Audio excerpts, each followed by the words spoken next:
യൂട്യൂബിൽ പുതിയതായിട്ട് ഒരു അപ്ഡേറ്റ് വന്നിരിക്കുകയാണ്. YouTube chapters. എന്താണ് യൂട്യൂബ് ചാപ്റ്റേഴ്സ്? ചാപ്റ്റേഴ്സ് കൊണ്ട് നമുക്ക് എന്താണ് ബെനിഫിറ്റ്സ് കിട്ടുന്നത്, എങ്ങനെയാണ് ചാപ്റ്റേഴ്സ് സെറ്റ് ചെയ്യേണ്ടത് എന്നീ തുടങ്ങിയിട്ടുള്ള വിഷയങ്ങളൊക്കെയാണ് ഇന്നത്തെ ഈ വീഡിയോയിൽ നമ്മൾ ഡിസ്കസ് ചെയ്യുന്നത്.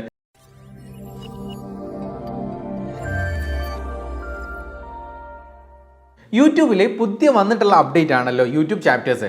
ഈ ചാപ്റ്റേഴ്സ് പുതുതായിട്ട് വന്ന അപ്ഡേറ്റ് അല്ല ശരിക്ക്. നേരത്തെ ഉണ്ട് ഈ ഒരു ചാപ്റ്റേഴ്സ് സിസ്റ്റം. ഈ സിസ്റ്റംസ് നല്ല രൂപത്തിൽ ഫോളോ ചെയ്തിട്ട് പോരാൻ പറ്റുന്ന ഒരേ മെത്തേഡ് തന്നെയാണ്. പക്ഷേ ഇവിടെ ഇപ്പോൾ വന്നിട്ടുള്ള അപ്ഡേറ്റ് എന്ന് പറയുന്നത് യൂട്യൂബ് ഓട്ടോമാറ്റിക്കലി നമ്മളുടെ വീഡിയോസിൻ്റെ ചാപ്റ്റേഴ്സ് അപ്ഡേറ്റ് ചെയ്യും എന്നുള്ളതാണ് പുതിയതായിട്ട് വന്നിട്ടുള്ള അപ്ഡേറ്റ്. ഈ ഒരു അപ്ഡേറ്റിൽ നമുക്ക് കുറച്ച് പ്രയാസങ്ങളും വരാനുണ്ട്, കുറച്ച് നല്ല ഗുണങ്ങളുണ്ട്. അപ്പം ഇതിൻ്റെ മെറിറ്റ്സും ഡീമെറിറ്റ്സും കറക്റ്റായിട്ട് ഡിസ്കസ് ചെയ്യാം. അതുപോലെ തന്നെ നമ്മളുടെ വീഡിയോസുകളിൽ എങ്ങനെ ചാപ്റ്റേഴ്സ് ആഡ് ചെയ്യാം, അതുപോലെ എങ്ങനെയാണ് ഓട്ടോമാറ്റിക് ചാപ്റ്റേഴ്സ് വരുന്നതിന് നമുക്ക് ബ്ലോക്ക് ചെയ്ത് വെക്കാൻ പറ്റുക. എന്തിനാ ബ്ലോക്ക് ചെയ്യുന്നതെന്ന് നിങ്ങൾ ചിന്തിക്കുന്നുണ്ടാവും. അത് എന്തിനാണെന്നുള്ളതും കറക്റ്റായിട്ട് വീഡിയോയിൽ ഞാൻ പറഞ്ഞു തരാം. ഈ ചാപ്റ്റേഴ്സ് കൊണ്ട് ഉദ്ദേശിക്കുന്ന കാര്യം ആദ്യം നമുക്ക് ഡിസ്കസ് ചെയ്യാം. ചാപ്റ്റേഴ്സ് കൊണ്ട് ഉദ്ദേശിക്കുന്നത് ഇന്നത്തെ ഈ ഒരു വീഡിയോയിൽ ഞാൻ ഇവിടെ ഡിസ്കസ് ചെയ്യാൻ പോകുന്നത് യൂട്യൂബ് ചാപ്റ്റേഴ്സുമായിട്ട് ബന്ധപ്പെട്ടുള്ള കാര്യങ്ങളാണ്. അപ്പോൾ നിങ്ങൾ എൻ്റെ ഈ വീഡിയോ സ്റ്റാർട്ട് ചെയ്യുന്ന സമയത്ത് തന്നെ നിങ്ങൾക്ക് വേണമെങ്കിൽ ഇതിൻ്റെ തുടക്കം ഒന്നും കാണാതെ ഇതിൻ്റെ വിഷയങ്ങൾ മാത്രം മനസ്സിലാക്കാം. ഇനി നിങ്ങൾക്ക് ഈ വിഷയങ്ങളൊക്കെ മനസ്സിലായതാണെങ്കിൽ നിങ്ങൾക്ക് ഇതിലുള്ള പ്രധാനപ്പെട്ട ഏരിയാസ് മനസ്സിലാവണം. അതിന് വേണ്ടിയിട്ട് ഒന്നും കൂടെ എക്സ്പ്ലെയിൻ ചെയ്ത് പറഞ്ഞു തരാം. അതായത് ഈ ഒരു വീഡിയോയിൽ ഞാൻ പറയുന്നത് എന്ന് പറഞ്ഞാൽ എന്താണ് അപ്ഡേറ്റ് എന്നുള്ളത് പറയുന്നുണ്ട്. ഈ അപ്ഡേറ്റ് എങ്ങനെയൊക്കെയാണ്, ഇതിൻ്റെ മെറിറ്റ്സ് എന്താണ്, ഡീമെറിറ്റ്സ് എന്താണ്, ഇതെങ്ങനെയാണ് വീഡിയോയിൽ നമ്മൾ സെറ്റ് ചെയ്യേണ്ടത്, ഇതെങ്ങനെയാണ് വീഡിയോയിൽ നിന്ന് നമ്മൾ ഒഴിവാക്കേണ്ടത്, ഇനി അല്ലെങ്കിൽ ചാനൽ എൻറ്റയർലി നമുക്ക് ഓട്ടോമാറ്റിക് ആയിട്ട് വരുന്ന ചാപ്റ്റേഴ്സ് സെറ്റ് ചെയ്യുന്ന ഓപ്ഷന് ഓഫ് ചെയ്ത് വെക്കണോ വേണ്ടേ, അങ്ങനെ തുടങ്ങിയിട്ടുള്ള ഓരോ സെക്ഷൻസ് ഉണ്ടാവും. അപ്പോൾ നമ്മളൊരു വീഡിയോ ഷൂട്ട് ചെയ്ത് അപ്ലോഡ് ചെയ്ത് പബ്ലിഷ് ചെയ്യുന്നതിന് മുമ്പായിട്ട് ചാപ്റ്റേഴ്സ് സെറ്റ് ചെയ്ത് വെച്ച് കഴിഞ്ഞാൽ പബ്ലിഷ് ചെയ്ത് ഓഡിയൻസ് കാണുന്ന നേരം അവർക്ക് പെട്ടെന്ന് തന്നെ ഏത് ചാപ്റ്റർ ആണോ വേണ്ടത് ആ ചാപ്റ്റർ മാത്രം കാണാം എന്നുള്ള ഫീച്ചേഴ്സിലേക്ക് മാറാൻ പറ്റും. ആ ഒരു ഫീച്ചറാണ് ഈ ചാപ്റ്റർ കൊണ്ട് ഉദ്ദേശിക്കുന്നത്. സിമ്പിളായിട്ട് പറഞ്ഞാൽ നമ്മളൊക്കെ സ്കൂളിൽ പഠിക്കുന്ന സമയത്ത് ഒരു ബുക്കിൽ ഒരു ചാപ്റ്റർ ഉണ്ടാവും, അങ്ങനത്തെ ഒരുപാട് ചാപ്റ്റേഴ്സ് ഉണ്ടാവും. ഓരോ ചാപ്റ്റേഴ്സിൽ എന്തൊക്കെയാണ് ഇൻക്ലൂഡ് ചെയ്തിട്ടുള്ളത് എന്നുള്ളത് തുടക്കത്തിൽ തന്നെ കാണാൻ പറ്റും. അതേപോലെ തന്നെ നമ്മളൊരു വീഡിയോ ഓപ്പൺ ചെയ്ത് കഴിഞ്ഞാൽ ആ വീഡിയോയിൽ എത്രയോ ചാപ്റ്റേഴ്സുകൾ ഉണ്ടാവും. ഈ ചാപ്റ്റേഴ്സുകൾ ഓരോന്നും എന്തൊക്കെയാണ് എന്നുള്ളത് കറക്റ്റായിട്ട് കാണിക്കുന്ന ഒരു സെക്ഷനാണ് ശരിക്കും ഈ ചാപ്റ്റേഴ്സ് കൊണ്ട് ഉദ്ദേശിക്കുന്നത്. അപ്പോൾ ചില ആളുകൾക്ക് ഡൗട്ട്സ് ഉണ്ടാവും. ഈ ചാപ്റ്റേഴ്സുകൾ സെറ്റ് ചെയ്ത് കഴിഞ്ഞാൽ ഓഡിയൻസ് വന്നിട്ട് വേണ്ട ഭാഗം മാത്രം കണ്ടിട്ട് അങ്ങോട്ട് പോകും, അതുകൊണ്ട് യൂട്യൂബിൽ നമുക്ക് വീഡിയോക്ക് ഗ്രോത്ത് കിട്ടുമോ ഇല്ലേ, അങ്ങനെ ഒരു ഡൗട്ട് ഉണ്ടാവും. പിന്നെ ഈ ഒരു ചാപ്റ്റർ സെറ്റ് ചെയ്യുന്നത് കൊണ്ട് എന്താണ് ബെനിഫിറ്റ് വരാൻ പോകുന്നത് എന്ന് തുടങ്ങിയിട്ടുള്ള ഓരോ വിഷയങ്ങളും ഡൗട്ട്സ് കാര്യങ്ങളൊക്കെ ഉണ്ടാവും. അപ്പോൾ കറക്റ്റായിട്ട് ഞാൻ ഓരോന്ന് ക്ലിയർ ചെയ്ത് തരാം. ഒന്നാമത്തെ ഡൗട്ട് എന്താണെന്ന് വെച്ച് കഴിഞ്ഞാൽ ഈ ഒരു ചാപ്റ്റേഴ്സ് സെറ്റ് ചെയ്ത് കഴിഞ്ഞാൽ റെക്കമെൻഡേഷൻ കുറയോ ഇല്ല എന്നുള്ളതാണ്. ഈ റെക്കമെൻഡേഷൻ കുറയൂല എന്നുള്ളതാണ് ഇന്ന് ഇവിടെ പറയാനുള്ളത്. കാരണം കൂടെ പറയാം. അതായത് നമ്മൾ ചാപ്റ്റേഴ്സ് സെറ്റ് ചെയ്യുന്ന സമയത്ത് ഇപ്പോൾ ഞാൻ ഗൂഗിൾ ആഡ്സിൻ്റെ വീഡിയോ ചെയ്തിട്ടുണ്ടായിരുന്നു. ഗൂഗിൾ ആഡ്സ് എങ്ങനെ ആഡ് പ്ലേസ് ചെയ്യണമെന്നും ആഡ് എങ്ങനെയാണ് ബഡ്ജറ്റ് കുറയ്ക്കേണ്ടതെന്നും തുടങ്ങിയിട്ടുള്ള ഒരുപാട് വിഷയങ്ങൾ.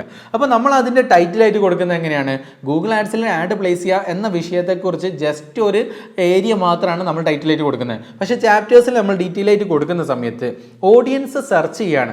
ഇപ്പോൾ ചിലപ്പോൾ ഓഡിയൻസ് സെർച്ച് ചെയ്യുന്നുണ്ടാവുക how to set keyword in Google Ads എന്നുള്ളതായിരിക്കും. അങ്ങനെ ആകുമ്പോൾ എങ്ങനെയാണ് ഗൂഗിൾ ആഡ്സിൽ കീവേഡ്സ് സെറ്റ് ചെയ്യേണ്ടത് എന്നുള്ള ഒരു ചാപ്റ്റർ അവിടെ ഉണ്ടാവും. അപ്പോൾ ഓഡിയൻസിന് പെട്ടെന്ന് അതിലേക്ക് റെക്കമെൻഡേഷൻ കിട്ടാൻ സാധ്യത കൂടുതലാണ്. അതുകൊണ്ട് ചാപ്റ്റേഴ്സിന് ബെനിഫിറ്റ്സ് ആണ് ഏറ്റവും കൂടുതലായിട്ട് വരുന്നത്. ഇനി ഞാൻ നേരെ സ്ക്രീൻ റെക്കോർഡിൽ കറക്റ്റ് കാണിച്ചു തരാം.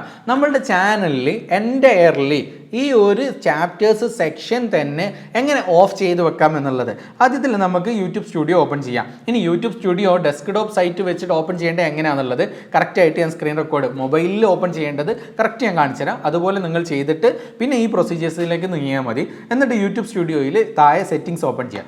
സെറ്റിംഗ്സ് ഓപ്പൺ ചെയ്ത് കഴിഞ്ഞാൽ നമുക്ക് അപ്ലോഡ് ഡിഫോൾട്ട്സ് ഉണ്ടാവും. അപ്ലോഡ് ഡിഫോൾട്ട്സിൽ അഡ്വാൻസ്ഡ് സെറ്റിംഗ്സ് പോയി കഴിഞ്ഞാൽ ഫസ്റ്റ് തന്നെ കാണാൻ പറ്റും ഓട്ടോമാറ്റിക് ചാപ്റ്റേഴ്സ് എന്ന് പറഞ്ഞാൽ. ഈ ഓട്ടോമാറ്റിക് ചാപ്റ്റേഴ്സ് ആണ് പുതിയതായിട്ട് വന്നിട്ടുള്ള അപ്ഡേറ്റ്. ഈ ഓട്ടോമാറ്റിക് ചാപ്റ്റേഴ്സ് സെറ്റ് ചെയ്യുന്നതോടുകൂടി നമ്മൾ അപ്ഡേറ്റ് ചെയ്ത് കഴിഞ്ഞാൽ യൂട്യൂബിന് കറക്റ്റായിട്ട് മനസ്സിലാവുന്നതിനനുസരിച്ച് ഓട്ടോമാറ്റിക് ആയിട്ട് നമ്മളുടെ വീഡിയോൻ്റെ ചാപ്റ്റേഴ്സ് യൂട്യൂബ് തന്നെ സെറ്റ് ചെയ്യും എന്നുള്ളതാണ് ഇതിൽ വന്നിട്ടുള്ള സംഭവം. അപ്പോൾ നമുക്ക് ഇവിടെ അലോ ഓട്ടോമാറ്റിക് ചാപ്റ്റേഴ്സ് എന്നുള്ളത് കൊടുത്താൽ അവിടെ എന്താവും, നമ്മളുടെ വീഡിയോസിൽ ഉള്ളതിനനുസരിച്ച് ഓട്ടോമാറ്റിക് ചാപ്റ്റേഴ്സ് ഓട്ടോമാറ്റിക്കായിട്ട് വരും. എല്ലാ വീഡിയോസിലും വന്നുകൊണ്ടിരിക്കും. ഇനി നമുക്ക് വേണമെങ്കിൽ ചിലത് ഓഫ് ഓഫ് ചെയ്ത് വെക്കണമെങ്കിൽ ഓരോ വീഡിയോസ് സെപ്പറേറ്റ് പോയി ഓഫ് ചെയ്ത് വെക്കാം. അതെങ്ങനെ കാണിക്കാം. അതിന് പുറമെ ഒരു ചാനലിൽ മുഴുവൻ എൻ്റയർലി ഉള്ളതെല്ലാം ഒഴിവാക്കി വെക്കണമെങ്കിൽ ഇവിടെ ക്ലോസ് ചെയ്ത് വെച്ചാൽ മതി. എന്നിട്ട് നമുക്ക് ഓഫ് ചെയ്യാം. ഇനി നമ്മൾ ഓരോ വീഡിയോൻ്റെ സെക്ഷനിലേക്ക് പോകാം. ഒരു വീഡിയോൻ്റെ സെക്ഷനിൽ പോയിട്ട് ആ വീഡിയോൻ്റെ സെക്ഷനിൽ ഡീറ്റെയിൽസ് നമുക്ക് നോക്കാം. അങ്ങനെ വീഡിയോസിൻ്റെ ഡീറ്റെയിൽസ് സെക്ഷനിൽ താഴേക്ക് പോയി കഴിഞ്ഞാൽ നമുക്ക് കുറച്ച് താഴേക്ക് പോകുമ്പോൾ ഷോ മോർ കൊടുക്കുക. ഷോ മോറിൽ താഴെ പോയി കഴിഞ്ഞാൽ ഓട്ടോമാറ്റിക് ചാപ്റ്റേഴ്സ് എന്ന് പറഞ്ഞ സെക്ഷൻ കാണാൻ പറ്റും. ഈ ഓട്ടോമാറ്റിക് ചാപ്റ്റേഴ്സിൽ നമ്മൾ ഈ വീഡിയോക്ക് ഓട്ടോമാറ്റിക് ചാപ്റ്റേഴ്സ് വേണോ വേണ്ടേ എന്നുള്ളതാണ് ഇവിടെ കൊടുക്കുന്നത്. നമ്മൾ വീഡിയോസ് സെക്ഷൻ എടുക്കാൻ പോകണം. വീഡിയോസിൻ്റെ ഡീറ്റെയിൽസ് സെക്ഷൻ ഓപ്പൺ ചെയ്യുക. അത് ഓപ്പൺ ചെയ്തിട്ട് താഴേക്ക് പോയി കഴിഞ്ഞാൽ താഴെ ഷോ മോർ കൊടുക്കുക. ഷോ മോറിൽ താഴേക്ക് പോയി കഴിഞ്ഞാൽ അലോ ഓട്ടോമാറ്റിക് ചാപ്റ്റേഴ്സ് എന്ന് പറഞ്ഞ സെക്ഷൻ കാണാൻ പറ്റും.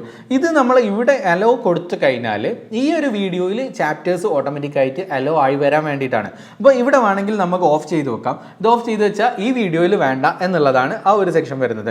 നിങ്ങളുടെ താല്പര്യങ്ങൾ എങ്ങനെയാണോ അതിനനുസരിച്ച് നിങ്ങൾക്ക് വേണ്ട രൂപത്തിൽ സെറ്റ് ചെയ്യാൻ പറ്റുന്നതാണ്. ഇനി വേണമെങ്കിൽ നമുക്ക് എങ്ങനെയാണ് ഇവിടെ ചാപ്റ്റേഴ്സ് മാനുവലി സെറ്റ് ചെയ്യാൻ പറ്റുക, അതായത് ഓട്ടോമാറ്റിക് അല്ലാതെ നമുക്ക് മാനുവലി സെറ്റ് ചെയ്യണം. അപ്പോൾ അതിന് നമ്മൾ എന്താണ് ചെയ്യേണ്ടതെന്നുള്ളത് ഞാൻ കറക്റ്റ് കാണിച്ചു തരാം. ഞാനൊരു വീഡിയോ ഓപ്പൺ ചെയ്യാണ്. അത് വീഡിയോ ഓപ്പൺ ചെയ്തതിന് ശേഷം ആ വീഡിയോയിൽ എങ്ങനെ ഞാൻ കൊടുക്കണം എന്നുള്ളത് കാണിക്കാം. അതിൻ്റെ ഡിസ്ക്രിപ്ഷൻ സെക്ഷനിൽ വരിക. അതിൽ ഏതെങ്കിലും ഒരു ഏരിയ എടുത്തിട്ട് ആ ഒരു ഏരിയയിൽ നമ്മൾ എന്ത് ചെയ്യുന്നത്, ചാപ്റ്റേഴ്സ് എന്ന് പറഞ്ഞിട്ട് ടൈപ്പ് ചെയ്ത് കൊടുക്കുക. ചാപ്റ്റേഴ്സ് എന്ന് പറഞ്ഞിട്ട് എന്നിട്ട് അത് എങ്ങനെയാണ് വേണ്ട രൂപത്തിൽ സെറ്റ് ചെയ്യുക. എന്നിട്ട് നമ്മളുടെ ടൈമർ കൊടുക്കണം. നമ്മളുടെ ടൈമർ കൊടുക്കുക. ടൈമർ കൊടുത്തിട്ട് ഫസ്റ്റ് നമ്മൾ ഇൻട്രൊഡക്ഷൻ ആണ്, ഇൻട്രോ എന്നുള്ളത് കൊടുക്കാം. ഇൻട്രോ എന്ന് ടൈപ്പ് ചെയ്ത് കൊടുക്കുക. അതിന് ശേഷം നെക്സ്റ്റ് ലൈനിൽ നെക്സ്റ്റ് ടൈം കൊടുക്കുക. നെക്സ്റ്റ് ടൈം കൊടുത്തതിന് ശേഷം നെക്സ്റ്റ് ടൈമിൽ എത്ര മിനിറ്റ് വരെയാണ് അടുത്ത വിഷയം പറയുന്നത് എന്നുള്ളതാണ്. അപ്പോൾ 10 സെക്കൻഡ് വരെയാണെന്നുണ്ടെങ്കിൽ 10 സെക്കൻഡ് കൊടുക്കുക. അതിലെന്താണോ വീഡിയോൻ്റെ സ്റ്റാർട്ടിങ് എന്താണോ ആ വിഷയത്തെക്കുറിച്ച് കൊടുക്കുക. അപ്പോൾ ഇൻട്രൊഡക്ഷൻ ടു മൈ ചാനൽ എന്നുള്ളതാണെങ്കിൽ അങ്ങനെ കൊടുക്കുക. എന്താണോ നമ്മൾ കൊടുക്കുന്നത് ആ വിഷയം തന്നെ അവിടെ ടൈപ്പ് ചെയ്ത് കൊടുത്താൽ ചാനലിൻ്റെ ചാപ്റ്റേഴ്സ് ആയിട്ട് വരും. ആളുകൾക്ക് പെട്ടെന്ന് ക്യാച്ച് ചെയ്യാൻ പറ്റുന്നതായിരിക്കും. അങ്ങനെ നെക്സ്റ്റ് വേണമെങ്കിൽ നമ്മൾ കൊടുത്തിട്ട് ടൈമർ കറക്റ്റായിട്ട് കൊടുക്കുന്നതിനനുസരിച്ച് എല്ലാവർക്കും പെട്ടെന്ന് തന്നെ അതിൽ ക്യാച്ചബിൾ ആക്കാൻ പറ്റുന്നതാണ് എന്നുള്ളതാണ് ഇതിൻ്റെ ബെനിഫിറ്റ്. ഇനി നമുക്ക് അടുത്ത ഒരു ടൈമർ എന്താണെന്നുള്ളത് ആഡ് ചെയ്ത് കൊടുക്കുക. എന്നിട്ട് ഇത് എങ്ങനെയാണ് ഡിസ്പ്ലേ ആയി വരിക എന്നുള്ളത് കറക്റ്റ് ഞാൻ കാണിച്ചു തരാം. അപ്പോൾ ഇനി മൂന്നാമത്തത് ഞാൻ കൊടുക്കുന്നത് ആ വിഷയത്തെക്കുറിച്ചാണ്. അപ്പോൾ സബ്ജക്റ്റ്, ഞാൻ ഉദാഹരണം ജസ്റ്റ് സാമ്പിൾ കൊടുക്കുകയാണ്. സബ്ജക്റ്റ് കൊടുക്കുക. അത് കൊടുത്തതിന് ശേഷം നമ്മൾ സേവ് കൊടുക്കുക. ഇത് സേവ് കൊടുത്തു കഴിഞ്ഞാൽ ഇതിൽ ചാപ്റ്റേഴ്സ് എന്ത് ചെയ്യാണ്, സെറ്റായി എന്നുള്ളതാണ്. ഇനി ആ വീഡിയോ ഇത് പ്ലേ ചെയ്യുന്ന സമയത്ത് ഈ വീഡിയോയിൽ ചാപ്റ്റേഴ്സ് വന്നിട്ടുണ്ടാവും. അപ്പോൾ ഞാൻ സ്റ്റാർട്ട് ചെയ്യുന്ന സമയത്ത് തന്നെ ഇവിടെ കാണാൻ പറ്റും. ഇതിന് റൈറ്റ് സൈഡ് എടുത്തു കഴിഞ്ഞാൽ ഇൻട്രൊഡക്ഷൻ ആണ് ഇവിടെ കാണിക്കുന്നത്. തൊട്ടടുത്തത് ഇൻട്രൊഡക്ഷൻ ടു ചാനൽ. പിന്നെ ഞാൻ കൊടുത്തിട്ടുള്ള സബ്ജക്റ്റ് എന്ന് പറഞ്ഞിട്ട് ഇങ്ങനെ നമ്മൾ ഓരോന്നിനും ഇവിടെ ടൈമർ ഇട്ട് കൊടുത്തു കഴിഞ്ഞാൽ അതിൻ്റെ ഓരോന്നും ഏരിയാസ് ആയിട്ട് സബ്ജക്റ്റ് ഓരോന്നും എന്താണോ ചാപ്റ്റേഴ്സ് കൊടുത്തിട്ടുള്ളത് ഓരോന്നും ചാപ്റ്റേഴ്സ് ആയിട്ട് കിട്ടുന്നതാണ്. ഇനി നമുക്ക് ഇവിടെ തന്നെ വേറൊന്ന് ക്ലിക്ക് ചെയ്ത് കൊടുത്താൽ റൈറ്റ് സൈഡിലായിട്ട് നമുക്ക് ഓരോ ചാപ്റ്റേഴ്സും വരും. കറക്റ്റ് ഓരോ ചാപ്റ്റേഴ്സും എന്തൊക്കെയാണോ ഡീറ്റെയിൽ ആയിട്ട് കൊടുത്തു കഴിഞ്ഞാൽ ടൈപ്പ് ചെയ്ത് കൊടുത്താൽ കറക്റ്റായിട്ട് നിങ്ങൾക്ക് മനസ്സിലാവുന്ന രൂപത്തിൽ, അതായത് ഓഡിയൻസിന് മനസ്സിലാവുന്ന രൂപത്തിൽ സെറ്റ് ഔട്ട് ചെയ്യാൻ പറ്റും. ഈ ഒരു ഫീച്ചർ നല്ല രൂപത്തിൽ ഉപയോഗപ്പെടുത്താവുന്നതാണ്. ഇനി നിങ്ങൾക്ക് യൂട്യൂബ് റിലേറ്റ് ചെയ്തിട്ടുള്ള എന്തെങ്കിലും സപ്പോർട്ട്സ് ആവശ്യമുണ്ടെങ്കിൽ, നിങ്ങളുടെ ചാനൽ മോണിറ്റൈസ്ഡ് ആയിട്ടില്ലെങ്കിൽ, ഇനി നിങ്ങളുടെ ചാനൽ നമ്മൾ മെയിൻറ്റെയിൻ ചെയ്യണമെന്നുണ്ടെങ്കിൽ നമ്മളുടെ മെയിൻ്റെനൻസ് പാക്കേജൊക്കെ അവൈലബിൾ ആണ്. തീർച്ചയായിട്ടും നിങ്ങൾ താഴെ കാണുന്ന വാട്സപ്പ് നമ്പറിൽ കോൺടാക്ട് ചെയ്യാവുന്നതാണ്. എനിവേ നിങ്ങളുടെ എന്ത് ഡൗട്ട്സ് ഉണ്ടെങ്കിലും ഇൻസ്റ്റാഗ്രാമിലും ബന്ധപ്പെടുക. ഇനി നമുക്ക് അടുത്തൊരു വീഡിയോയുമായിട്ട് നമുക്ക് വീണ്ടും കാണാം. താങ്ക്